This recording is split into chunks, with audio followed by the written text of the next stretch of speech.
Hi everyone, welcome back to Kingdom of Learning. So I'm back after a long while. Actually, due to some busy schedule, I wasn't being able to upload any video on YouTube, but I was getting comments from some students. So that's why I thought I should create this short video for you all. So actually the reason behind making this video is that CUET फिर से आ गया है. हर साल हम CUET की videos upload करते हैं. उसकी DU से रिलेटेड हम पहले वीडियोस अपलोड कर रहे थे कि DU में एडमिशन के लिए आपको प्रॉपर गाइडेंस मिलती थी हमारे चैनल पर. बट अब ये है कि अब CUET सिर्फ DU ही नहीं, रादर बाकी सभी यूनिवर्सिटीज़, जितनी भी सेंट्रल यूनिवर्सिटीज़ हैं, उनमें एडमिशन लेने के लिए आपको CUET को क्लियर करना है. तो आई थिंक अब आप 12th के एग्ज़ाम से निकल चुके हैं, 12th के एग्ज़ाम्स हो चुके हैं, बट अगला माइलस्टोन जो आपको अब अचीव करना है वो है हाउ टू क्वालिफाई CUET. तो many of you must be worried, आपको बहुत टेंशन हो रही होगी कि अब कैसे करेंगे. CUET एक कॉम्पिटिटिव एग्ज़ाम है, तो उसके लिए ऑब्वियसली बहुत हार्ड प्रैक्टिस और स्टडी की ज़रूरत है आप सबको. तो अगर आपने अपने सब्जेक्ट्स को अच्छे से स्टडी नहीं किया तो definitely you must be in a stress और in a tension. But don't worry, here I am going to tell you कि आप अपने CUET को किस तरह से क्रैक कर सकते हैं बहुत easily. But means not so easily, hard work तो करना ही पड़ेगा, but definitely if you will follow these steps तो आप डेफिनेटली उसको अचीव कर लेंगे. तो अब वो स्टेप्स क्या आते हैं उसको जानने से पहले मैं ब्रीफली आपको CUET का जो एग्ज़ाम पैटर्न है वो बता देती हूँ. अगर आपको पता है तो बहुत अच्छी बात है, अगर नहीं पता तो I think first of all you should know that. तो आपका CUET एग्ज़ाम जो होगा उसमें 3 पार्ट्स होते हैं. पहला पार्ट जो होगा वो आपका लैंग्वेजेस का होगा, language A and language B. उसके बाद आपका जो सेकेंड पार्ट होगा वो डोमेन स्पेसिफिक सब्जेक्ट्स होंगे. डोमेन स्पेसिफिक सब्जेक्ट्स क्या होते हैं? जो सब्जेक्ट्स आपने 12th में स्टडी किए हैं. मीन्स अगर आपने आर्ट स्ट्रीम के सब्जेक्ट्स को स्टडी किया है तो आपको उन्हीं में से कोई सब्जेक्ट्स चूज़ करने हैं. अगर आपने कॉमर्स या साइंस से किया है तो उसी से रिलेटेड सब्जेक्ट्स को ही आपको चूज़ करना है. अदरवाइज आप दूसरे सब्जेक्ट्स को चूज़ नहीं कर सकते. DU में ये स्पेसिफिकली रूल है. उसके बाद आपका थर्ड पार्ट जो होगा CUET का वो होगा आपका जनरल टेस्ट. अब जनरल टेस्ट क्या होता है? वो होता है किसी भी एग्ज़ाम के लिए, किसी भी कम्पिटिटिव एग्ज़ाम के लिए जो आप टेस्ट देते हैं. मीन्स भले ही वो पहले जैसे CUET तो अभी आया है, लास्ट ईयर से ही आया है. तो अगर आप पहले अगर BEd वगैरह के लिए या फिर किसी भी एग्ज़ाम के लिए कोई एंट्रेंस एग्ज़ाम होता था तो उसमें कुछ चीज़ें होती थी, जैसे कि GK होता था आपका, मेंटल अवेयरनेस, जनरल अवेयरनेस होता था, मेंटल एबिलिटी के क्वेश्चंस आते थे आपके, या फिर आपके ये वर्बल एबिलिटी, ये सब इस तरह के क्वेश्चंस आते थे. तो जनरल टेस्ट आपका उसी तरह का होगा. तो उसके लिए आपको प्रेपरेशन की बहुत ज़रूरत होती थी.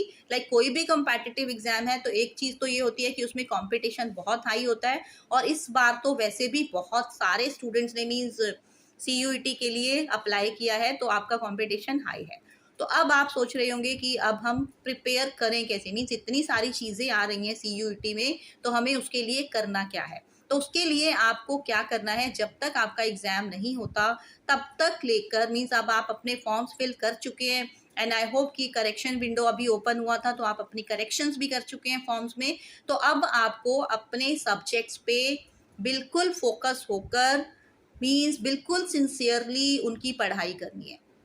क्योंकि जो आपका लैंग्वेज टेस्ट होगा उसमें आप जो भी लैंग्वेज है, मीन्स जिस भी मीडियम में आप अपना एग्ज़ाम देना चाहते हैं, उसमें एक लैंग्वेज तो आप वो चूज़ करेंगे और दूसरी आपकी जो लैंग्वेज होगी वो, उसमें एक जनरल टेस्ट होता है लैंग्वेज से रिलेटेड. मीन्स जैसे उसमें आपका रीडिंग कॉम्प्रीहेंशन है, अगर हम इंग्लिश की या हिंदी की बात करते हैं तो फिर उसमें वर्बल एबिलिटी है, मीन्स आपकी जो वोकैबलरी है उससे रिलेटेड, बेसिक ग्रामर से रिलेटेड इस तरह के क्वेश्चंस पूछे जाते हैं.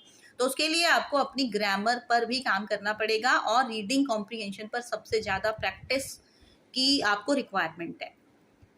उसके बाद अगर आपका डोमेन स्पेसिफिक जो सब्जेक्ट्स होते हैं उनकी प्रेपरेशन के लिए आपको अपनी NCERT की बुक्स को ही स्टडी करना है बहुत ही ज़्यादा डीपली. मीन्स अगर आप आपका कुछ सिलेबस लास्ट ईयर डिलीटेड था 12th में, बट इस CUET के लिए आपको वो डिलीटेड सिलेबस भी करना है। आप ये नहीं सोच सकते कि हमें वो टॉपिक्स तो वो चैप्टर्स तो डिलीट थे तो हम वो छोड़कर हम सिर्फ बाकी का कर ले। अब CUET के लिए, because this is a competitive exam, so you have to study complete syllabus.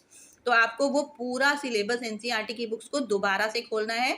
Board exams over हो चुके हैं, बट आपकी असली वाला जो टेस्ट है वो अभी बाकी है। तो उसके लिए आप दोबारा से अपनी NCERT की बुक्स को खोलकर, इसमें मैं यहाँ पर एक चीज़ स्पेसिफिकली आपको बता देती हूँ, इसमें इंग्लिश की टेक्स्ट बुक्स पढ़ने की आपको कोई ज़रूरत नहीं है, क्योंकि उनमें से कुछ नहीं आपसे पूछा जाएगा।